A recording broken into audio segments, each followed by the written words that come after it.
Welcome to Strange Paradigms. In this weekly show, we'll be taking a look into the news and headlines to pick out curious reports of the strange, weird, and mysterious. Anything from UFO news to science advancements, the paranormal, and stuff labeled fringe science and fringe phenomena. The topics we cover are fascinating, while some are unnerving and others disturbing, but definitely show that we live in a strange world full of strange mysteries. The idea is for you, the viewers, to be able to offer your thoughts and input on the stories we cover in the live chat. Each news item we go over, I will put all the links in the description box below once the show is over, as well as chapters on the timeline index. Please make sure to share this video with anyone or groups or forums for those who you think will be interested. The growth of this channel has a lot to do with you, my wonderful viewers and listeners. I do want to say hi to people in the live chat. Barry, JP, Seven. How is everyone doing today? Hello, hello, and thank you so much for the super chat. It says, "Great work, Gomez." Well, thank you, Vash. Hi there, Eagle Eye, and they know Jim Data. Well, I'm going to tell you this week's Strange Paradigms is a lot more on the strange, a lot more on the somewhat comical side. When I was doing a lot of research for today's show, I'm thinking, I think you're going to have a few laughs today. I think you do every time with all of the shows that we do, but this today in particular, it's interesting. But I want to say thank you. Oh, and Maka, yes. Lo mein, not quite ramen, but it's noodles. Hey, love noodles. They're so good. Could eat them all day, every day. There is no question. Laura, thank you so much for becoming a new member. I really appreciate that so much. And I know that you are enjoying the content. Okay, let's talk about our first story. And this one took me a little by surprise. Let me go ahead and share my screen. Maybe it'll give it away what we're talking about, which I hope it does. But it's about demonic possessions. So, a new study found that the devil battling priests are seriously overworked. Not only that, they're struggling to get support from higher ups in the church for their soul saving efforts. Have you heard of this? This one's a little new to me. Max, thank you so much for the super sticker. So, carried out by the Vatican approved university, the survey covered 120 Italian exorcists with a grand total of 290 exorcists in the country. And according to the survey, some priests attended as many as 30 to 50 exorcisms every single day. But even that may not be enough because the numbers of claimed possessions are constantly rising. Now, while I continue this, I'm going to ask this to you. Why do you think these numbers are rising in the sense that priests and exorcists are claiming that it's becoming too overwhelming to go ahead and continue doing this practice? And think about it. I'm going to continue this, and I do want to hear your thoughts. So, to give an example of what exorcists face on a daily basis, let's take a look at Father Bernardi. And he detailed a recent case he attended in an interview with the Times of London. So, this father was called on to help a reportedly hysterical, and that's a quotation marks, young woman. Among her symptoms were jumping over pews at church during confessions, physically assaulting monks, and spewing insults in foreign languages, including Latin. Now, if that doesn't sound like the exorcism,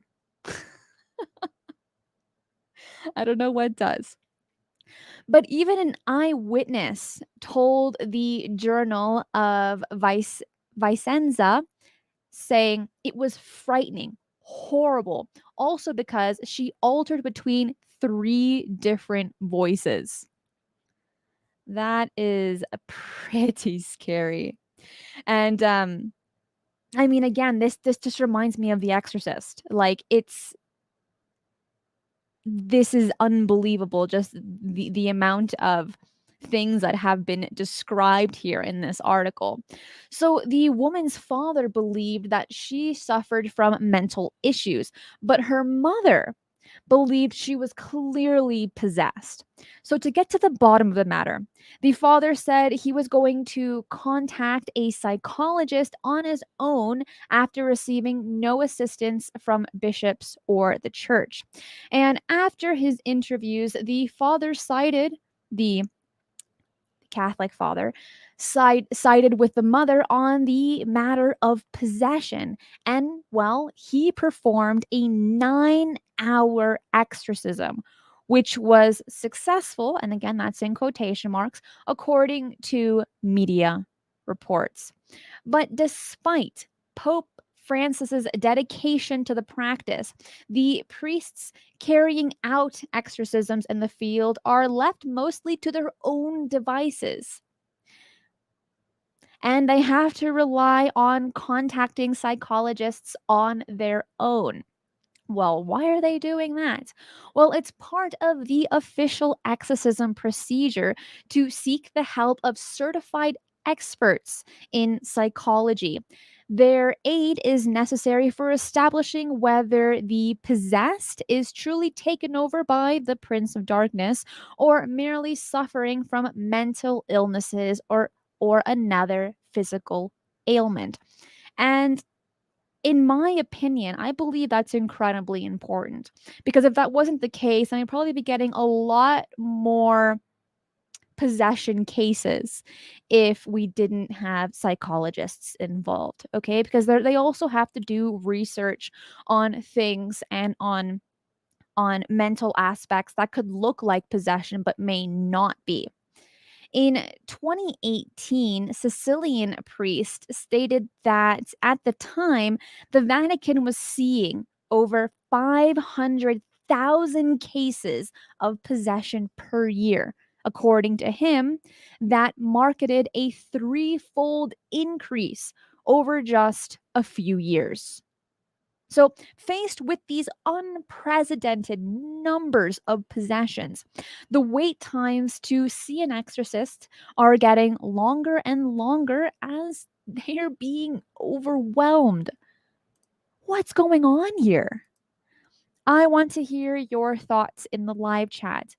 What, in your opinion, is going on where we're seeing that the Vatican is having more than 500,000 cases of possession since 2019 until present day?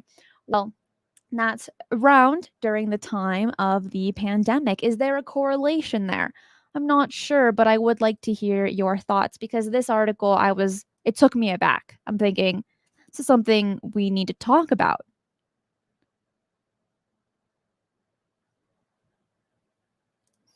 Kurt says maybe the girl was doing what she could to keep the priest away from her. Maybe. Maka says, would you participate in or be a bystander of an exorcism?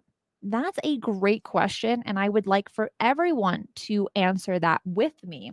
Because would I be a bystander? I think it depends in the mentality that I would be in. Would I be there for research purposes, right?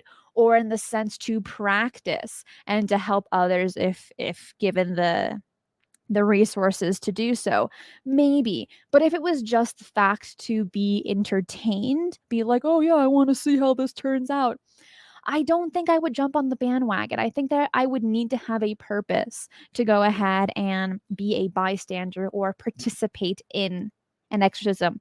Now, if it was a dear friend of mine or a family member, then absolutely I would participate and help to the best of my ability. But when it comes to exorcisms, my knowledge is incredibly limited on how they work and the procedure that needs to be done. But for you, Let's hear what you have to say. Oh, Jessica. Hey, Jessica. She says, I think the Vatican is going to be heavily in disclosure. We'll see. It'll be, I mean, there are rumors that they do have a hidden library filled with very ancient books on many different things. And we also have heard Pope, the newest one, stating that if he was given the opportunity to baptize an alien, he would. Roger says, what about exorcisms from other religions? Also a great question.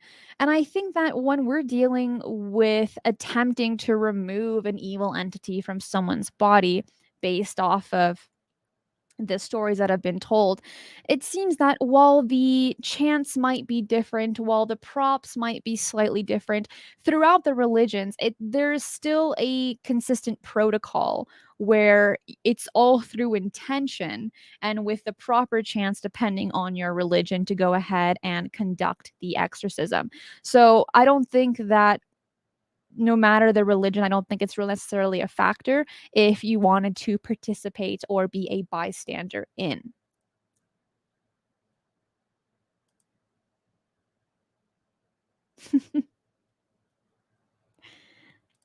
Brian says, I'd love to be a bystander. Would be a good way to get a feel if it felt real or not. I'd also bring popcorn. Well, just try not to drop any. Because that's gold right there. Especially theater popcorn with all the extra butter and the extra salt. Oh my gosh. But then on the side, you got to have some milk duds. That was my go to theater food. It was just intense buttery popcorn and then milk duds. You got to balance the sweet with the salty. But I'm also not really the person to like go to theaters. I like to have like my own home and make it into a theater instead because I don't know, those chairs are kind of grody. I'll pass on that. Ooh, Laura says Butterfingers, also delicious. They are also a good combo with popcorn because you get that slightly different consistency in the two. Nachos and jalapenos, absolutely. Zenza. While I do like raisin chocolates, I don't like that brand. I just found it so fake tasting.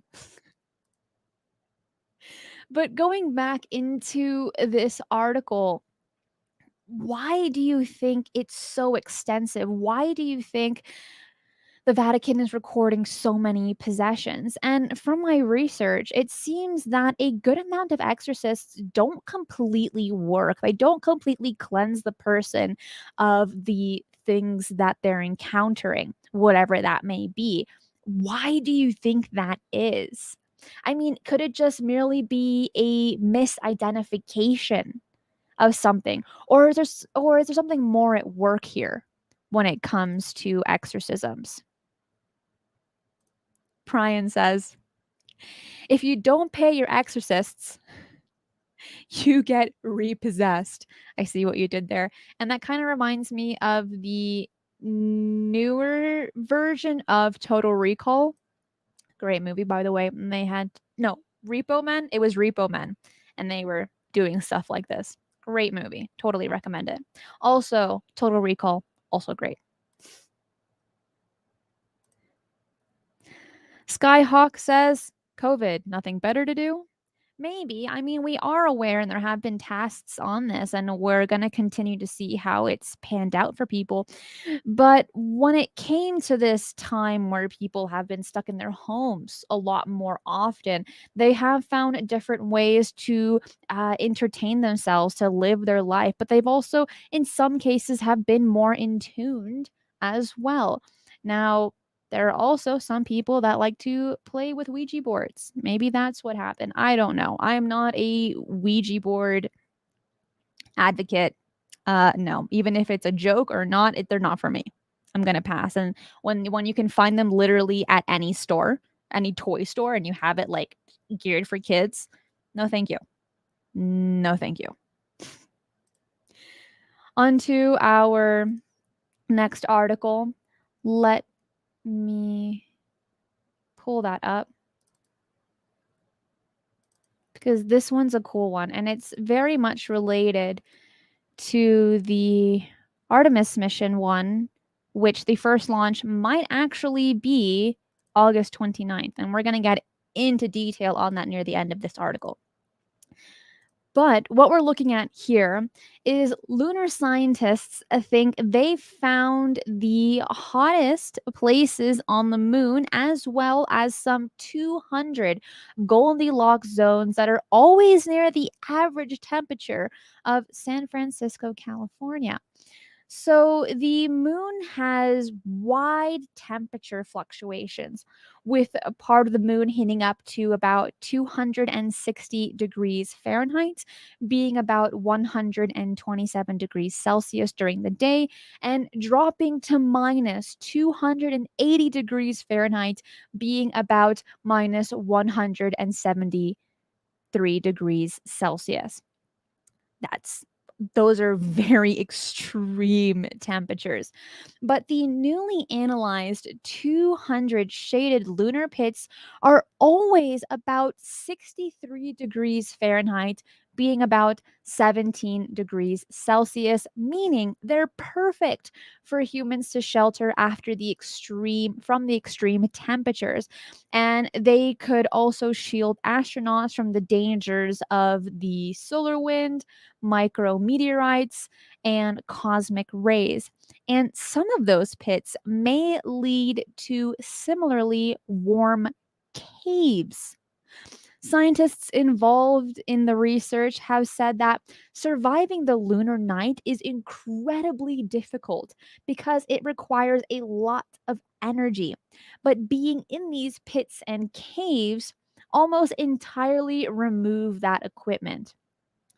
That information is crucial as the Artemis mission does want to place people on the moon in 2025, right? You want to avoid those extreme temperatures. You want to find shelter. And if you can find one of these 200 Goldilocks zones, you're in the clear. You're totally fine. Jessica, thank you. It says the Vatican has all the government secrets kept underground in the 7 sublevels. They know about every type of alien and UFO and technology they brought in the basement sublevels. Hey, look, if I was given the key to go there, I would do it. I would probably need to learn how to read Latin and probably like every other single language on the planet. But if I was given the opportunity, oh my gosh, yes, I would go and I would literally bring my like a mini refrigerator, right? Bring all my snacks, bring a sleeping bag, and then just go for it. Just read all the possible books that I can. Scientists are really interested in these caverns, in these pits, because like I said, it is this information is incredibly crucial when we're looking at this newest mission, which in the terms of science and space exploration, 2025 is very close. That's in a blink of an eye, and it's going to be incredibly exciting. But what's interesting, and I mentioned this last week, is that the first test launch is not going to have people in it. It's going to have mannequins and a bunch of other stuff. And I'm going to actually read to you what other items are going to be on this rocket.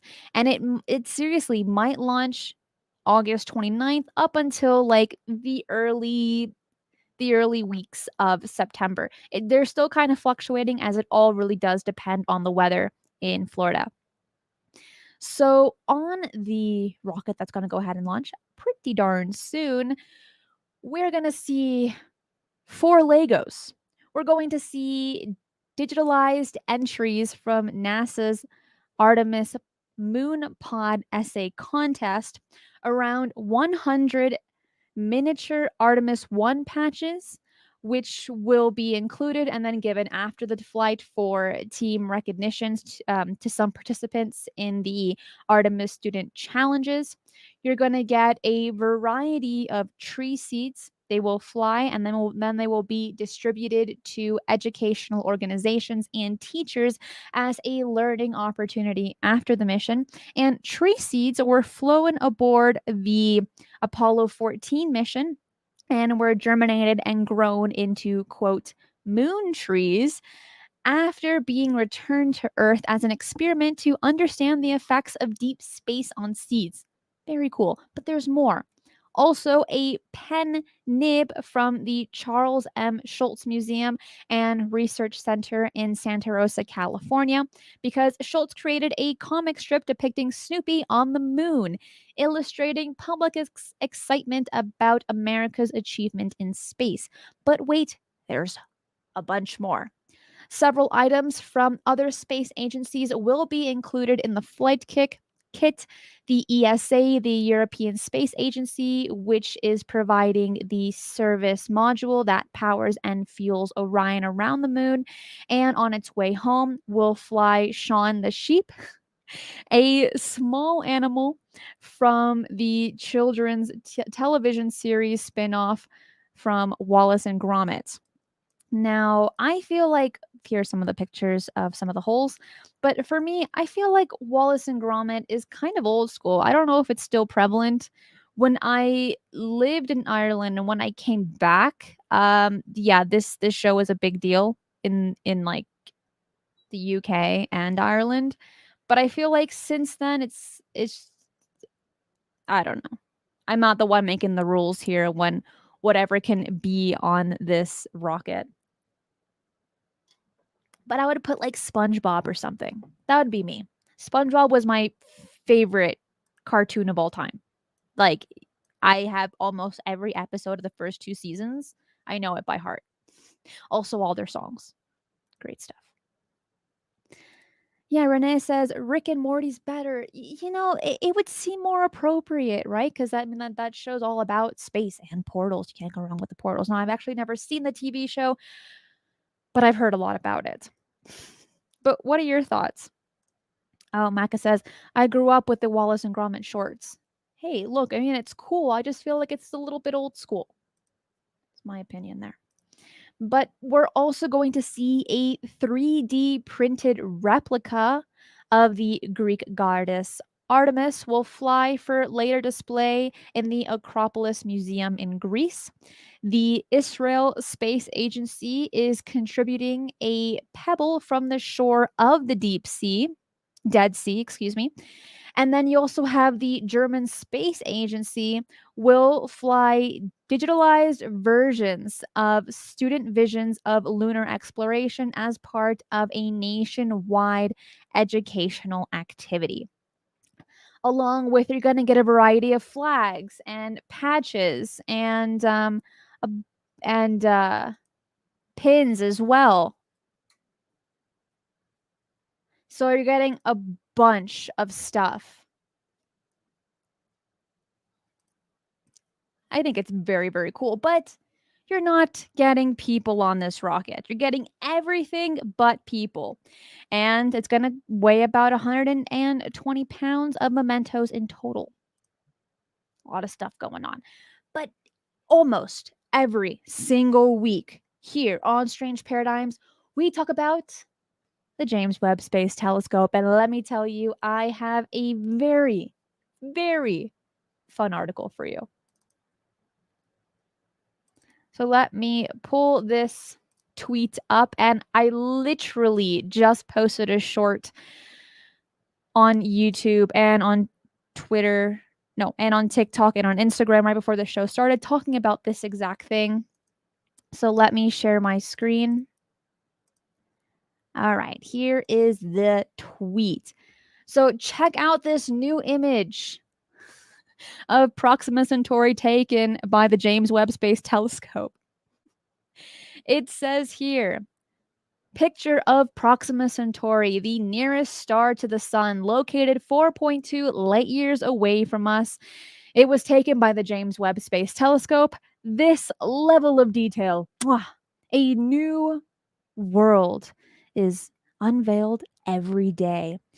And well, the astronomer Klein told this to 41 100,000 of his Twitter followers on Sunday. Well, turns out turns out that this is actually a slice of chorizo. This is actually a slice of chorizo, and it was a total joke.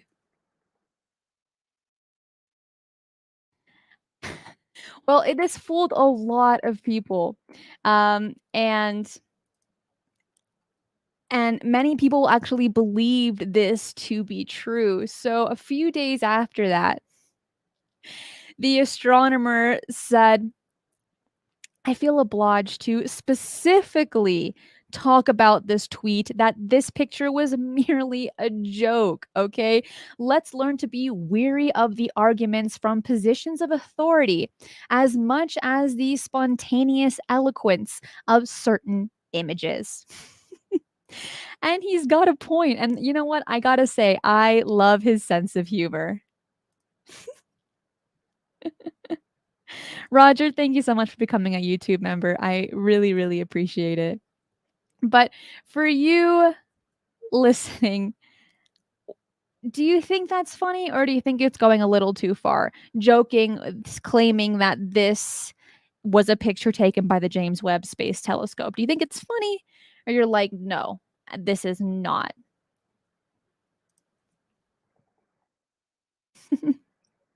I've I personally found it hilarious. I'm like, I I can respect that sense of humor because I didn't really do anyone any harm. He was just joking around and some people took it very seriously. But if you look at it, if you really look at it, it looks like a sausage. Come on. It looks like a slice of a spicy chorizo. You can't tell me otherwise. But it is very comical.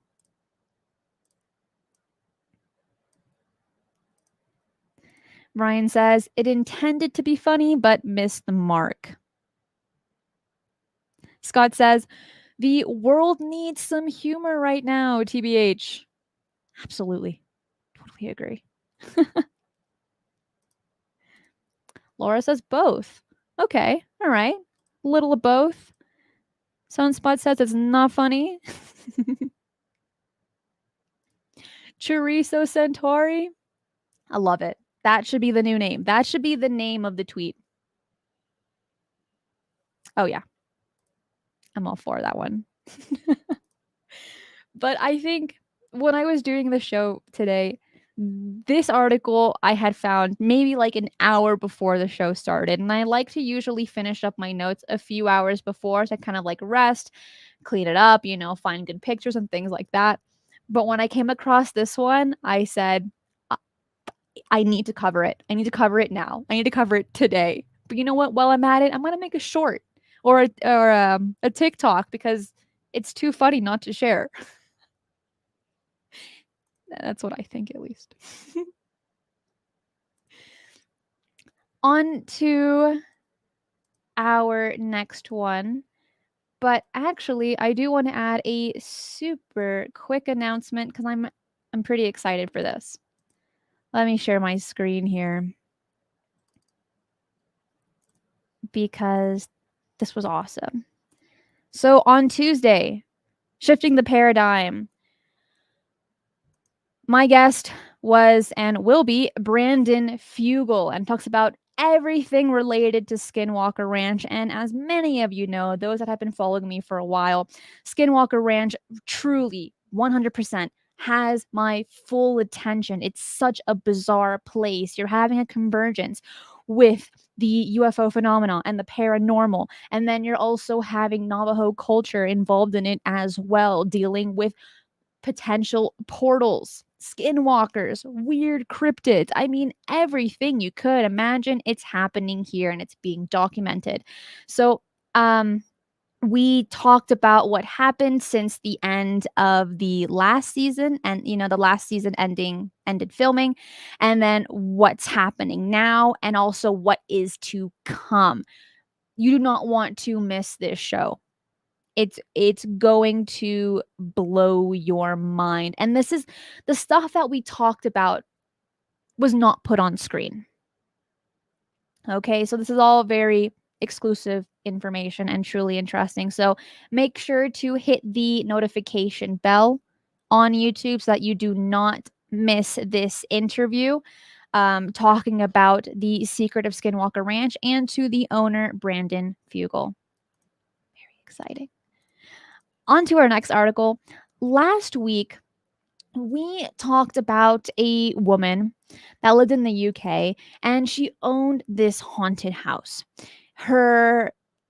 She was terrorized, her children were harassed also by this entity, where you had the daughter receive scratch marks, the son would have nightmares and would sleepwalk as well.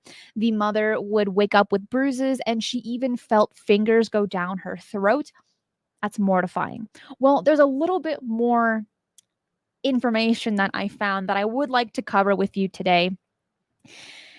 And we were able to find out through the Daily Star the other paranormal investigators that went in, and they had some pretty bizarre experiences as well.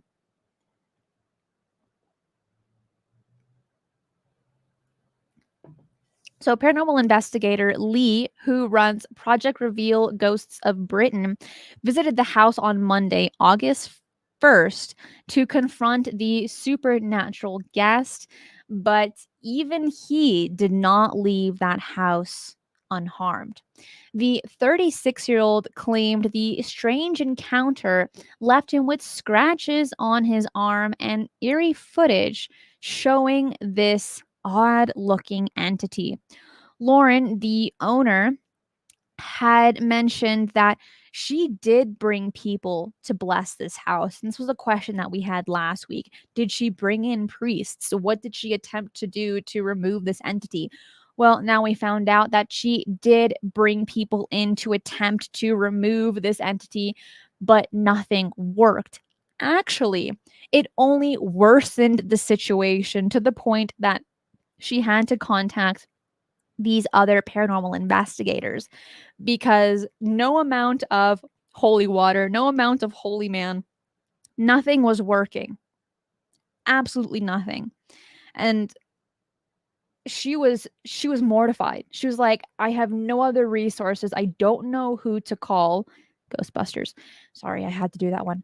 But she ended up calling these other paranormal investigators. And while they were looking for evidence, they claimed Lee and his team had claimed that as soon as they walked into the house, I mean, it felt weird that they had captured images of a creepy figure in the window, an unexplained shadow on the stairs, and even a dead bird rotting on the driveway of the property. I would like to mention that rotting animals is rare. Like that, it's not usually a thing unless chemicals are involved or something that kind of killed it in a very peculiar way. But if it was naturally done by, like, it died naturally or a predator came, that would be gone in a few moments. If vultures and cats didn't get it, bugs are going to just devour anything that's rotting, right? But in this case, this bird was on the ground, rotting, no bugs, no vultures, no scavengers. There was nothing around it. That is a red flag for me. I think that is a very important to consider when doing any type of investigations. Have it be cattle mutilations or have it be something dealing with the paranormal. You always want to look at your surroundings. You always want to also talk to witnesses as well. But some things that just seem odd are probably odd.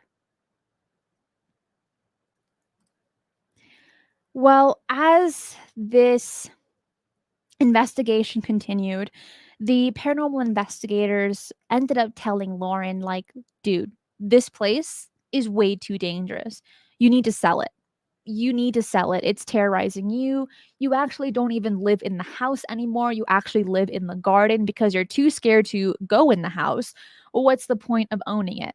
And the funny thing is with this is that the husband didn't believe in anything supernatural. He also did not do any interviews. He didn't talk to the press about this. It was all the mother and the paranormal investigators that did the talking because the husband was like, "No, I'm not doing this." John, thank you so much for the super sticker. I really appreciate it. So on Tuesday, she hands the keys over to an estate agent. And she's like, I can't. My hands, I need to cleanse myself from this house. I don't want it anymore. And the paranormal investigators had said, hey, we're proud of you. We know it's not an easy thing, but you did it. And they're not necessarily wrong. No matter how haunted or scary a home might be, or something that you've invested a lot of money and time in to decorate, to fix, it is going to be difficult to release that burden. And again, that is in quotation marks because you invested so much into it. Why would you want to get rid of it? You end up thinking, I can fix it. There's something that I can do to fix this situation. But in her case, it was ruining the entire family. It was ruining people that would enter the home, such as these investigators that also had scratch marks on them. It's scary. So I have to agree with these investigators stating that it's it I am also proud of her. It wasn't easy to just kind of give the keys over. Now, hopefully, she'll find a better house that's not haunted. That would be great. That'd be so much better. Keith, thank you so much for the super sticker. Thank you.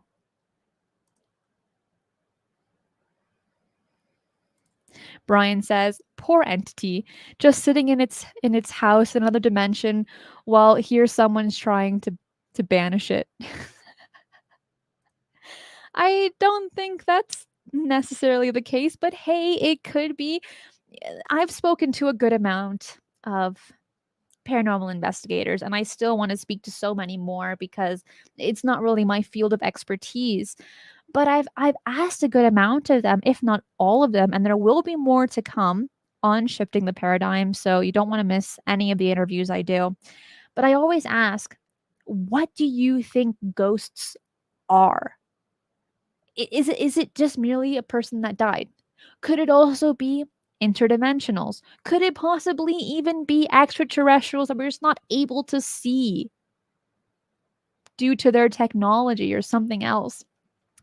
And I usually get mixed answers. And I think that the majority of paranormal investigators that have been doing it for a good amount of years don't necessarily have a definitive answer on what ghosts are. And it's also a very weighted term, ghosts. You imagine Casper the Friendly Ghost, or you imagine a type of like somewhat transparent entity ready to like scare everyone in whatever building that they're in. But there could be more to that than what we possibly can assume. But what do you think? What are your thoughts on ghosts? What are ghosts? And I would like to mention straight over to you, Hope and Glory, that my producer at KUNX has oversight with guests coming on Shifting the Paradigm. I do want to make that public. So let's hear your thoughts. What are ghosts? Dan, great question. Does she know if the previous owner of the house experienced anything? That has not been released. So when I looked through the decent amount of articles where her story was told, it never brought up encounters of the previous owners. Now, this story is still fresh. I mean, I just got this news item not too long ago. So maybe in the near future, we might hear those answers. I would like to know just as much as you do, because I do think that information is important. But at this point in time, we simply do not know.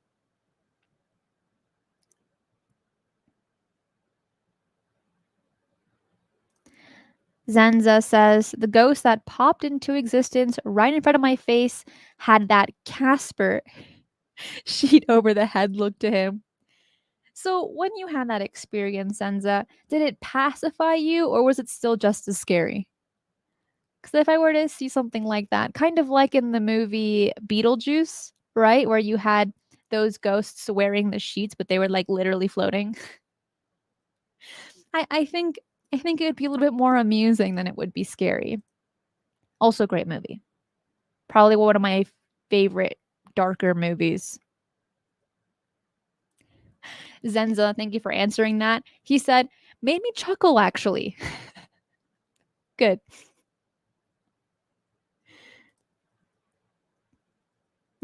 Brian says, I think ghosts are just an overlap in timelines, as in the past, present, and future all existing at the same time. I have heard that theory, and I think it's plausible in some respects.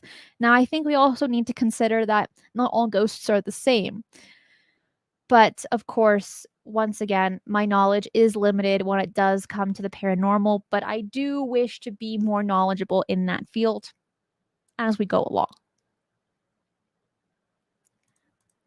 I'm going to pull up the next article. I'm gonna skip some of those. Oh, this one's really funny.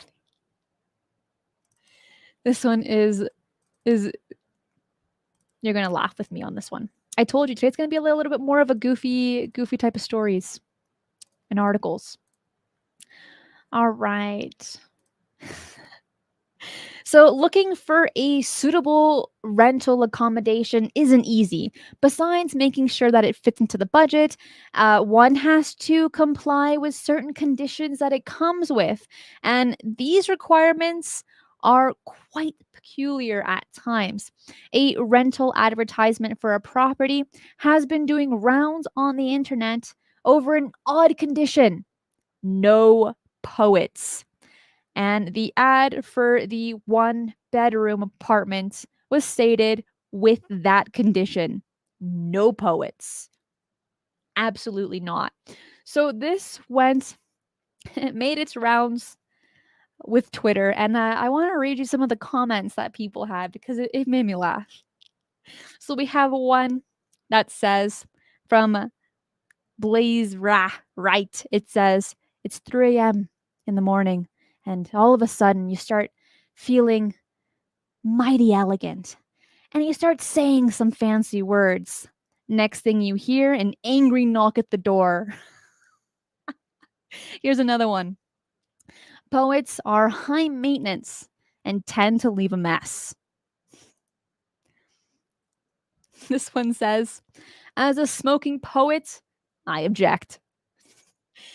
Now, there have been thoughts that it's probably a typo in this ad for a one bedroom apartment, and it could very well mean no pets instead of no poets. Hey, look, either way, I'm fine with that. Pets can be a little messy, but I do love cats. I do have a deep thing for cats. Brian says, I think people with latent psychic abilities are sensing strong emotions from the past. I know that there have been some stories of mediums that are able to actually feel certain trauma on the person that has passed over, how they died. I've seen that in a few TV shows. Is that accurate? I'm not sure, but it is interesting and something worth considering. Kurt says, no poets? That leaves out all teen girls. What about poet hats? Hey, look, you got to be stylish, right? Totally. Bit says, problem with poets, you never know if they will be or not be there. Pets can be poets? Absolutely, Marty. There are some that are very poetic. But talking about poetry, and John, thank you so much. Thank you for literally all the super chats, all the super stickers. Brian, if I didn't say thank you, thank you. But when it comes to poetry, it's a hit or miss for me. I feel like modern poetry, some people would consider that rap music, depending on who you ask. But I remember back in school, I think it was the 6th grade, something around there, 6th grade, I guess. And we had to make an entire book of poetry with all different styles. Everything, I mean, just literally all types of different types of poetry. And I found that so traumatic. I found it so incredibly difficult that now I just don't like it. I've been traumatized and now I'm like, I don't want poetry because I was forced to do it. That now I'm like, absolutely not. But there is one poet that I will say that I do enjoy and that I can listen to over and over again is Edgar Allan Poe. I really do like his work, especially Nevermore. That one's one of my favorites. That one is I like that one a lot. But what about you? Do you like poetry? And if you had to pick a poet, who would be your favorite? Because I will say I'm gonna be that person. I'm gonna say it. Shakespeare is not my favorite. I'm gonna pass. Oh, John says, can you ask Brian if you can investigate the ranch and maybe bring a team? I volunteer to go. I want to believe, but I still feel like the show is staged. We need to know the truth. Well, I already interviewed him. It's already done in post, but I can ask him about that. I'm not too sure how that's going to turn out, but hey, we do talk about the show and how absolutely nothing is scripted. That no one other than Travis Taylor had ever been on television, and you're able to tell that in season 1 compared to season 3 how rigid they were, and then how they were able to kind of be more warm to all the cameras around them. But going back into poetry, I know someone's going to say Shakespeare was a writer, not a poet. Well, he did write sonnets, and sonnets are classified as poetry. So I learned that in my English class in middle school before anyone fights me on that. But yeah, I mean, for me, um, Shakespeare, I think I've just heard it too many times that it's just not for me. Because you got like the Romeo and Juliet, and you got Hamlet, and you got Midsummer Night's Dream. Yeah, it's as far as it's gonna go. Is this channel independent? Yes, it is. It's all my thoughts and my work. Only Shifting the Paradigm is hosted by KUNX, but that is about it. And even then, they don't really tell me what to say. They just help me with some of my guests. All of my guests. Okay. Did you enjoy that one? That one was also one of my favorite articles when I came across it. I said, yes, we need to cover no poets. If you're going to rent this 1-bedroom apartment, you can't be a poet. I'm going to interview you. I'm going to make sure, I'm going to quiz you to make sure you're not a poet.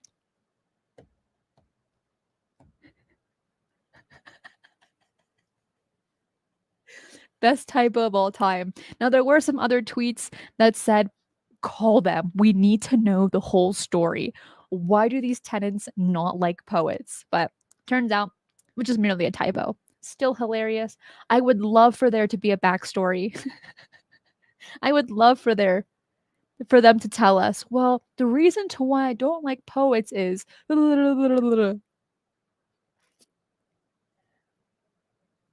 I'd listen to that.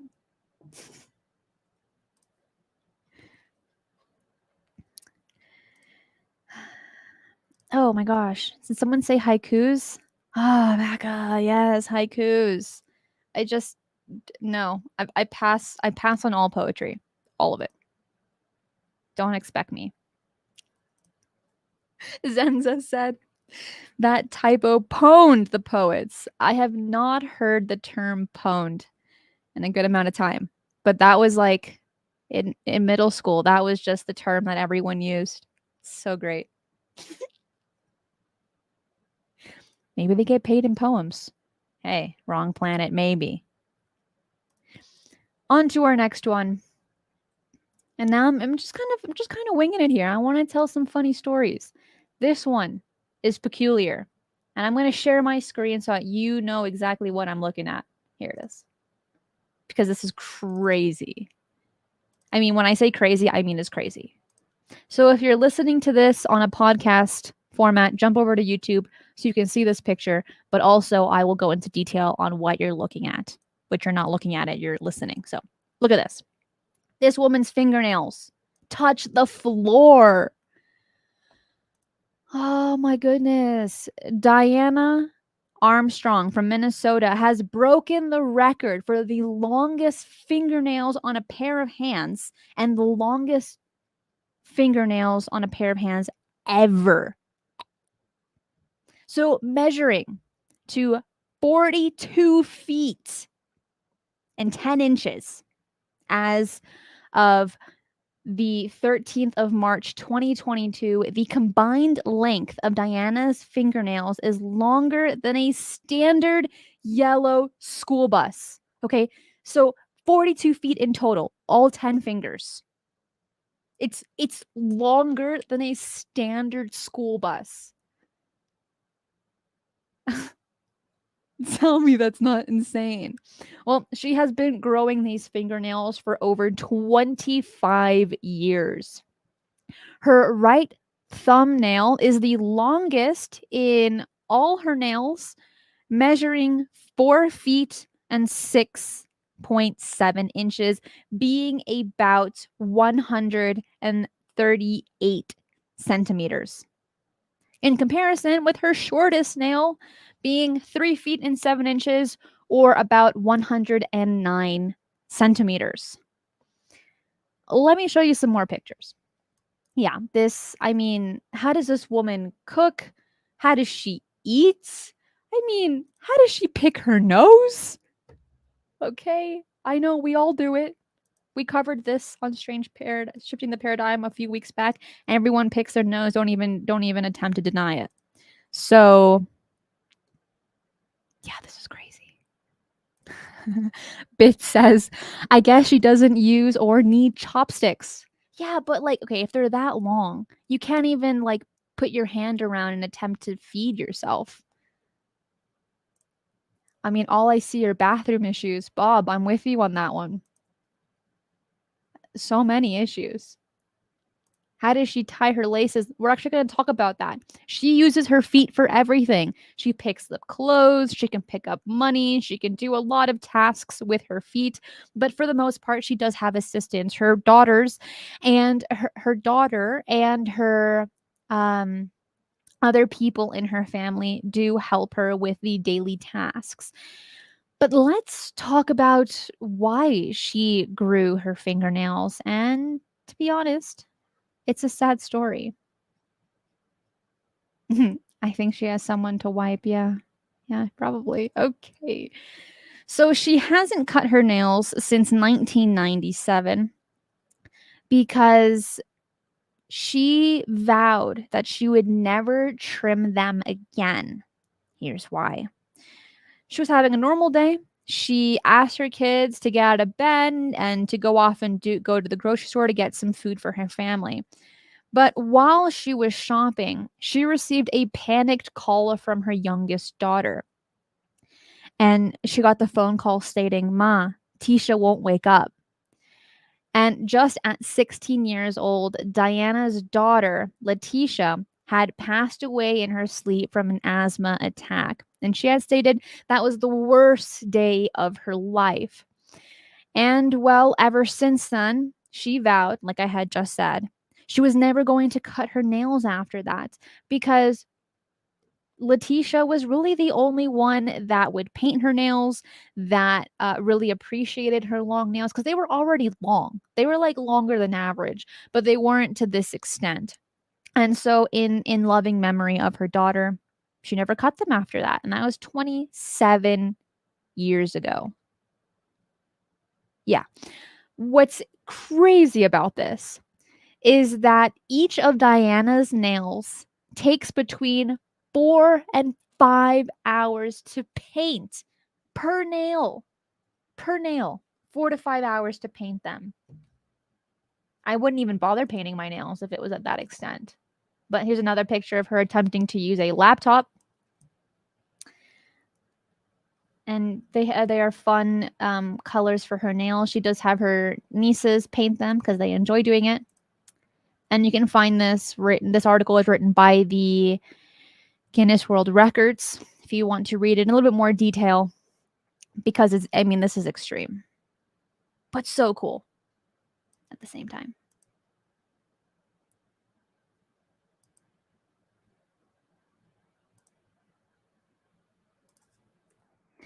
All right, now we are jumping into our next one, Nature Cam.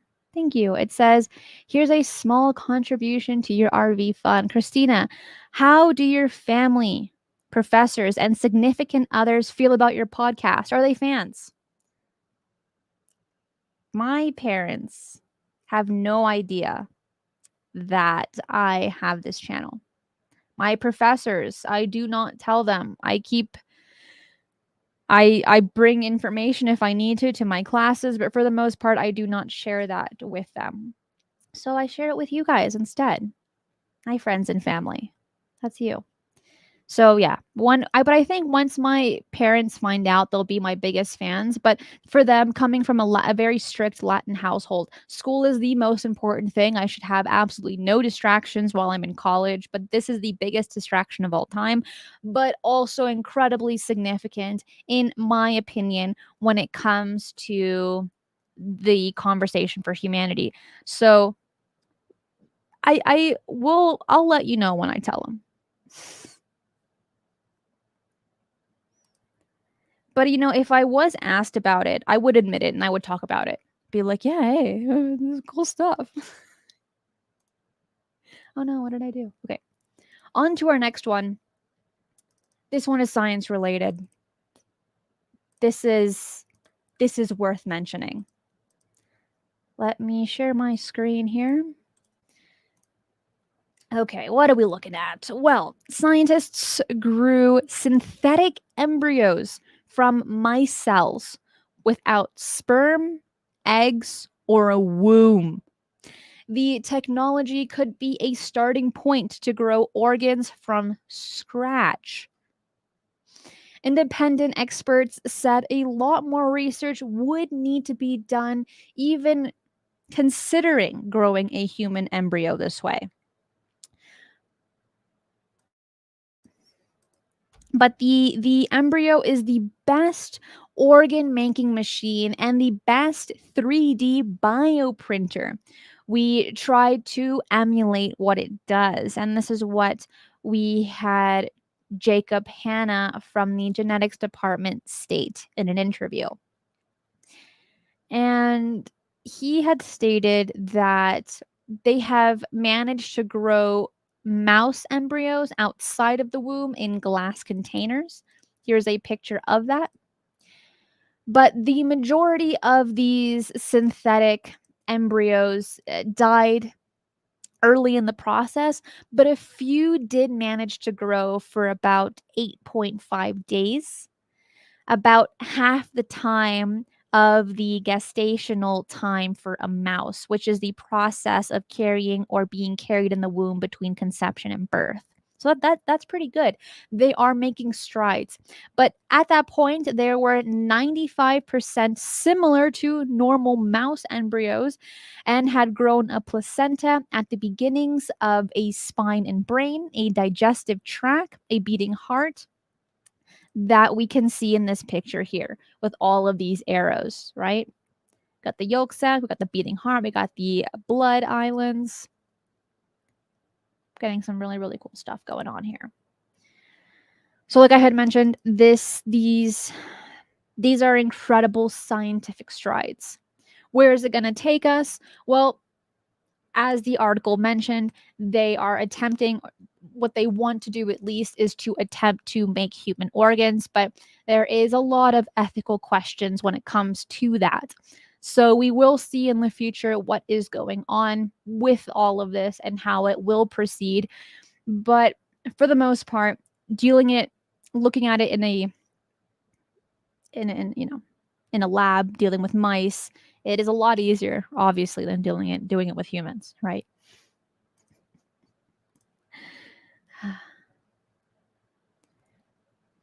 Now it's time to put on your thinking caps. Your thinking caps. Just like what we did last week, we have another very interesting conversation to have.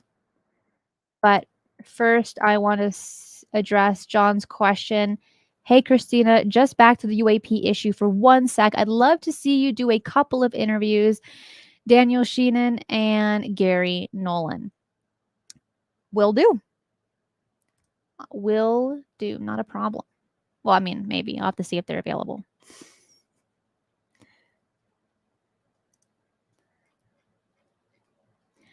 But when we are, what I would like to say is that I don't think anyone really realizes how many guest suggestions I get via email, via direct messages, or like website comments, Facebook, Instagram, Twitter.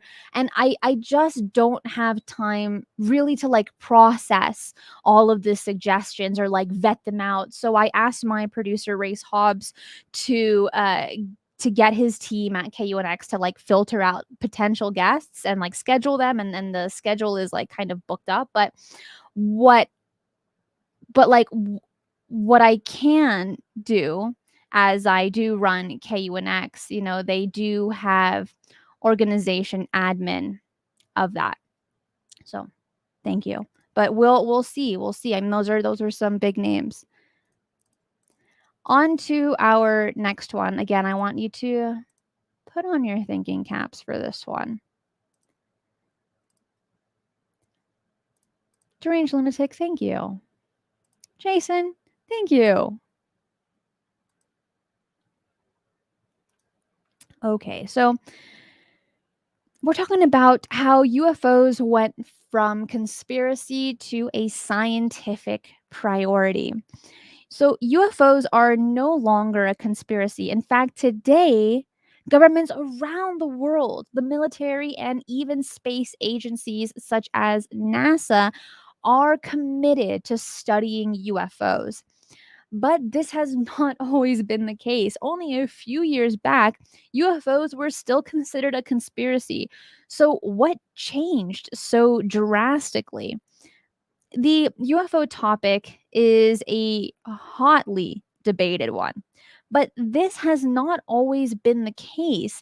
The last few years have been a roller coaster ride for ufology. Never before has the topic attracted so much attention, and really all of a sudden, and perhaps even illogically, the UFO topic went from a crazy tinfoil hat conspiracy to a subject worthy of the most rigorous scientific study. Things have changed over these last few years, and they've changed abruptly. We are looking at NASA stating, yes, we are creating an office to study UFOs. We have Roscosmos, which is like the Russian version of that. They have openly admitted to studying the phenomenon as well. So the UFO topic has evolved, but so have we as a society. I mean, things that were considered strange decades ago are completely normal today. So there is more liberty within society, and this liberty comes in various forms. This freedom of thinking has significantly contributed to the evolution of the UFO subject, hence taking the phenomenon to a scientific rationalism.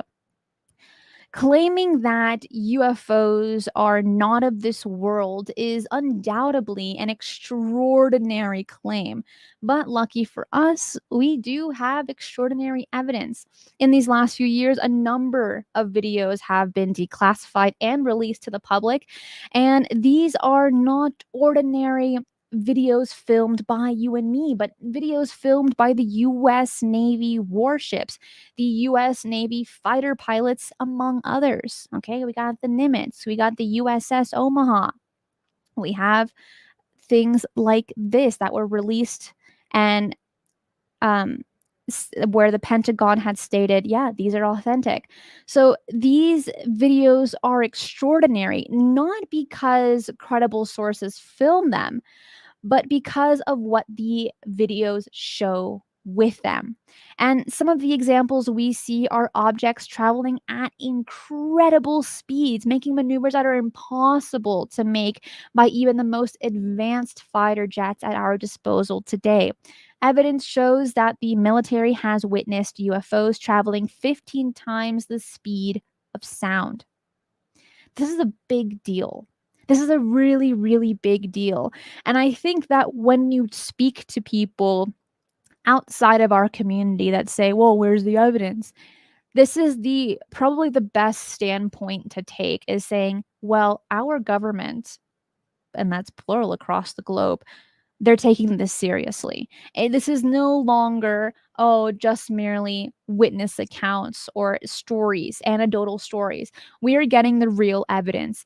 And it shows throughout social media, it shows in the everyday world. And I say this quite a few times, and I probably said it here as well, that I can go out in the real world, and I will see a bunch of alien merch, alien t-shirts, alien jewelry, alien plushies, alien tattoos that are on you forever.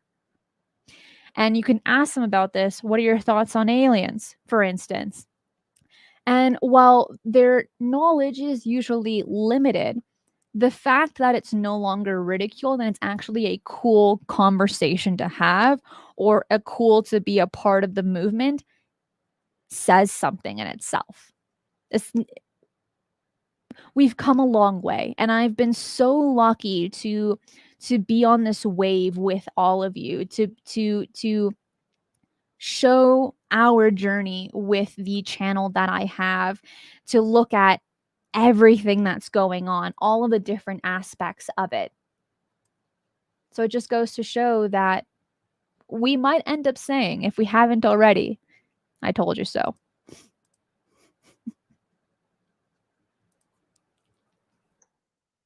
We are still saying that. But now is definitely the time to change the way we think. Now is the time to dig further into the subject and to find out what humankind is faced with. Mark, you say, are we not still furiously debating what these videos actually depict? And furious debate and rage only occur on Twitter. UFO Twitter is where you're going to find that rage at. But for the most part, it's not necessarily the case anymore.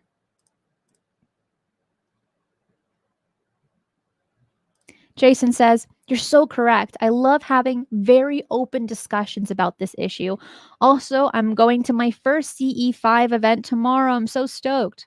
Well, enjoy it. Dan, or UFO Reddit. That's right. You're also going to get a lot of very furious debate going on there too.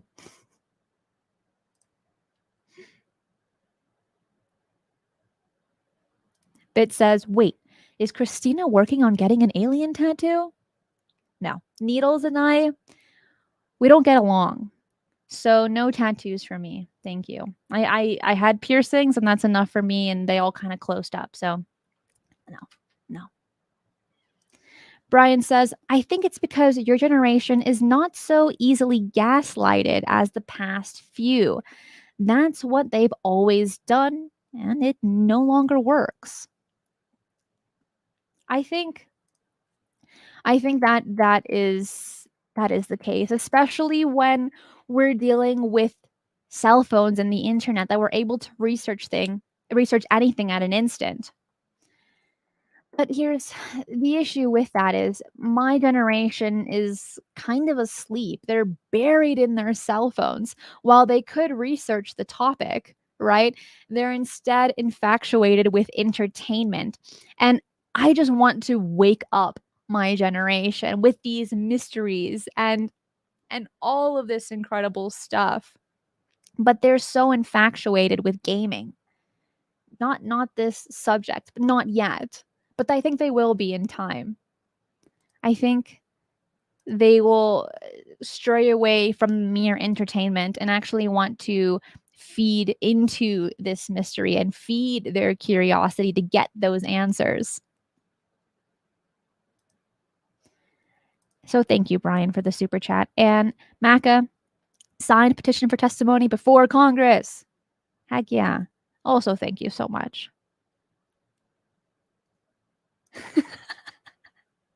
Name says, my sister tattooed an alien on my dad's wrist. It's horrible and for life.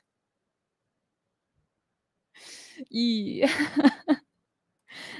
See, you really got to vet out your tattoo artists. But you know, your dad probably loves his daughter, and he's like, you could do whatever you want. What would it take to convince Neil deGrasse Tyson and Seth extreme skeptics? Many followers. That's a good question. I think they would have to experience it for themselves. Because we've heard Neil deGrasse Tyson say many times, well, if they were abducted, why didn't they take equipment? And that's the same kind of argument that he makes over and over again. So I think for them, seeing is believing. And I don't necessarily disagree with that standpoint. I can also say that seeing can be believing. But for these people in particular, they'll need to have their own experience. But I guess that they would have to have one land in front of them, right? Because I mean, being skeptical seems to be like their business model, though, right? That's what I think. But great question, Raz. John says, my daughter's 13. She's entranced with her iPhone. It comes with the generation. It really does. But if you can get her to actually enjoy enriching her life with knowledge instead of scrolling through TikTok, then I don't think it's necessarily all that bad. They're called a smartphone for a reason, right? They have so much information out there that you're able to access. But if she does scroll through TikTok, let her know I have one. I talk about strange news and strange events and UFOs, and this will stimulate her imagination. So you gotta do like a roundabout. Be like, oh, you want to use TikTok? All right, well, at least check out this channel. That's how you do it.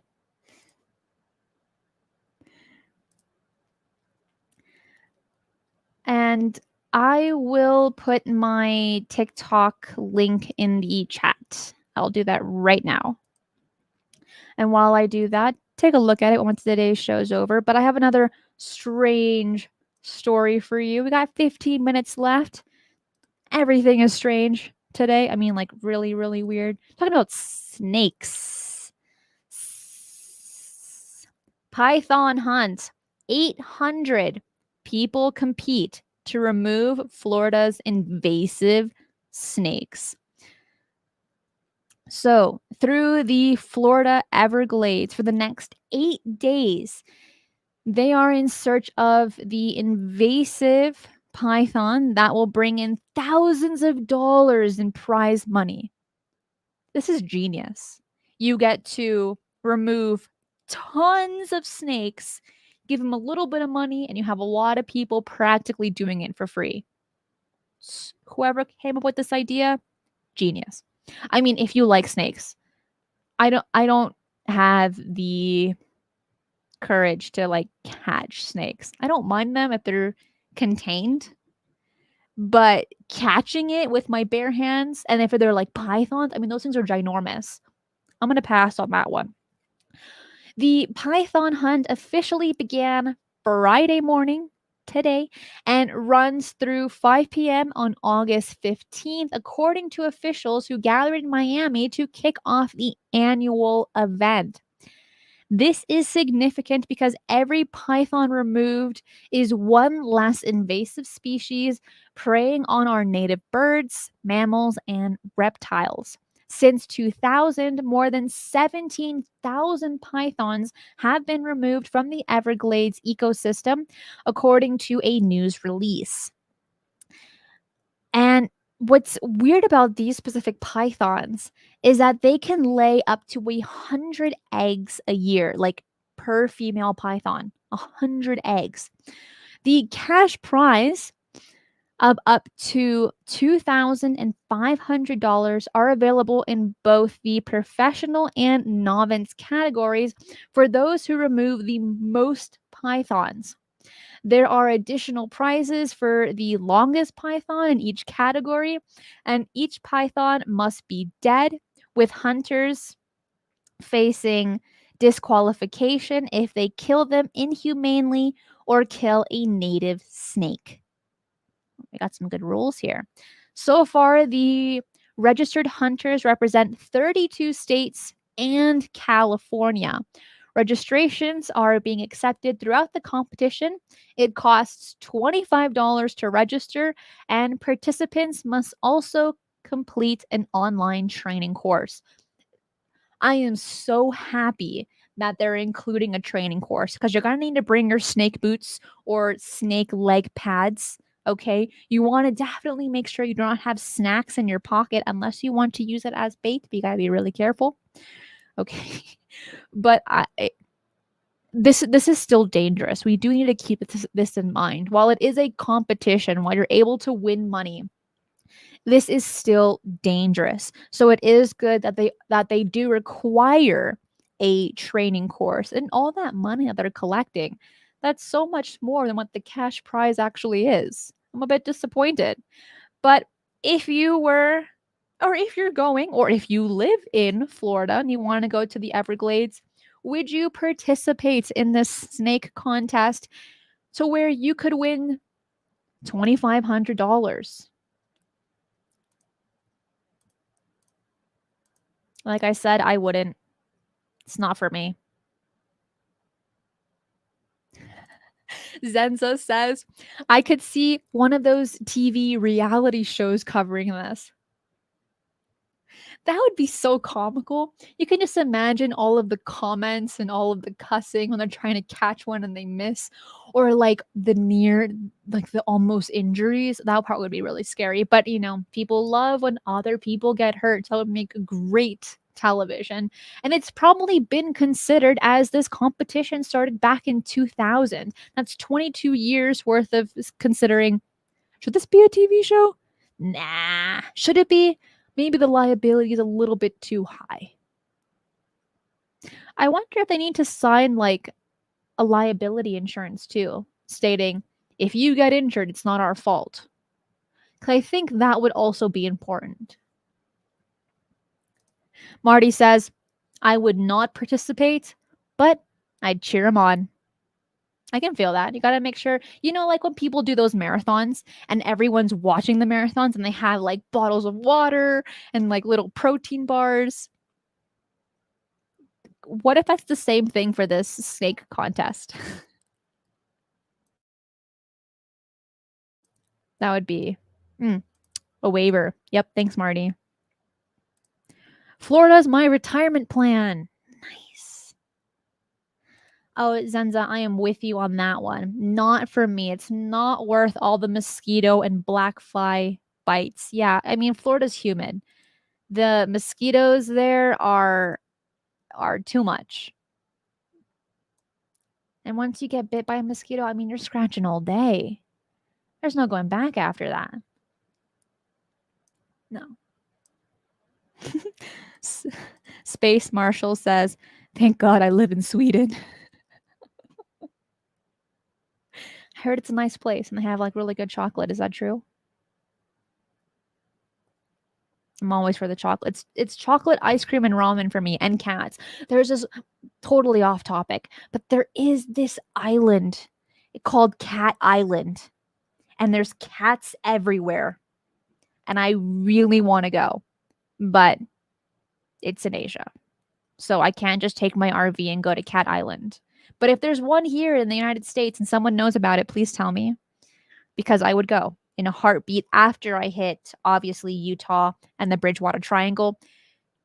Cat Island would be my next stop if there is one here in the US. Can't go wrong with cats. So I'm going to go ahead and probably cover one more article. Let me find a good one to end today's show with. But while I look for it, which one has been your favorite so far? So far. I think for myself, I really liked the poet one, but I also really liked the slice of chorizo. That one was so funny.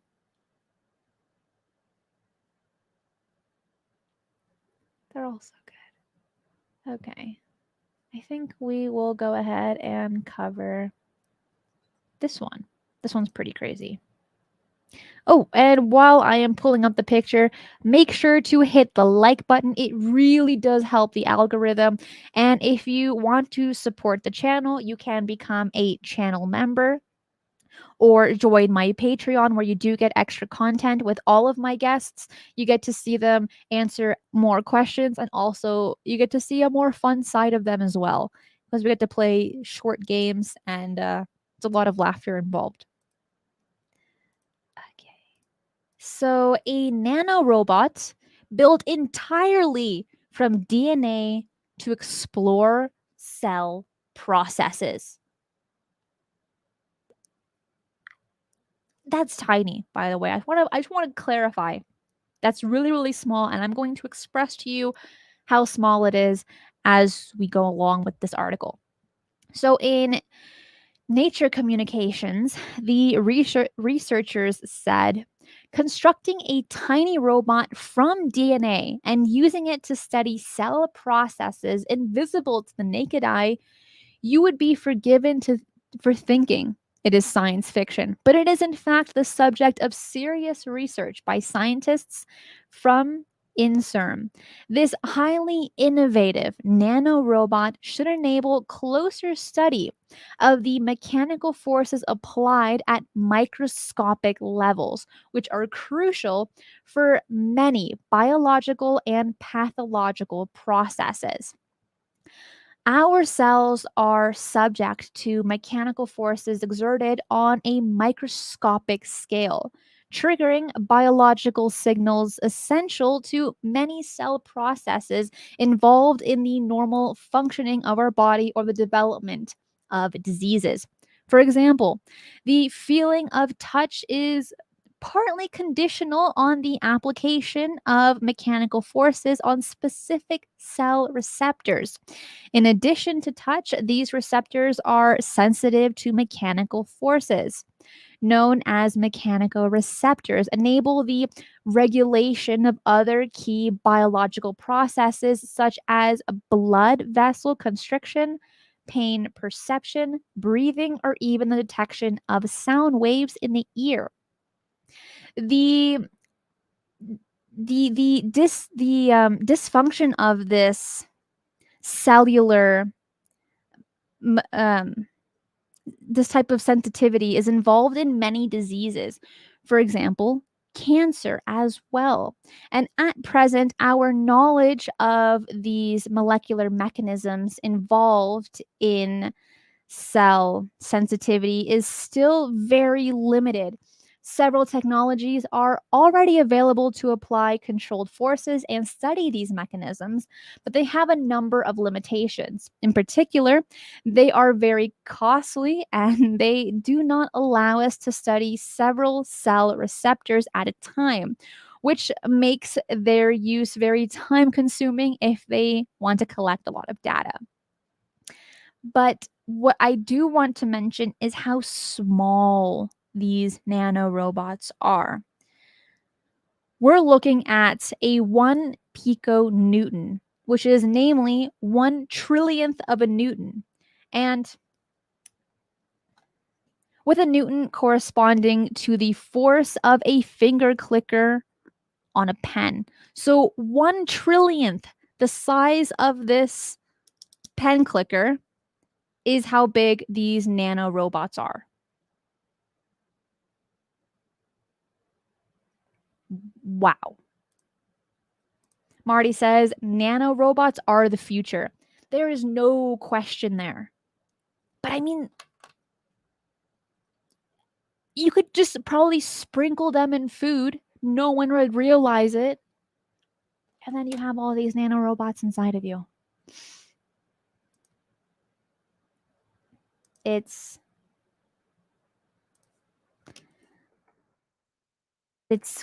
crazy.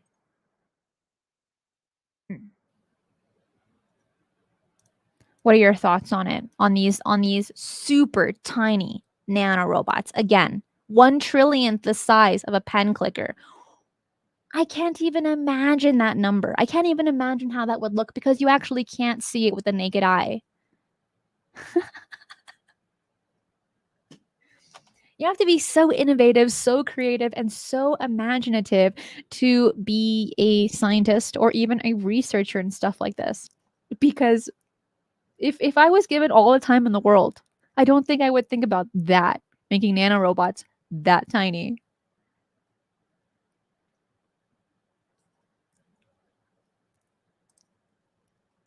Thank you, Zenza. We got a reference point here. 1 Newton equals 0.225 pounds of force. I think I've seen that movie, Transcendence, but I can't remember. I feel like I've seen so many that sometimes they just kind of blob together.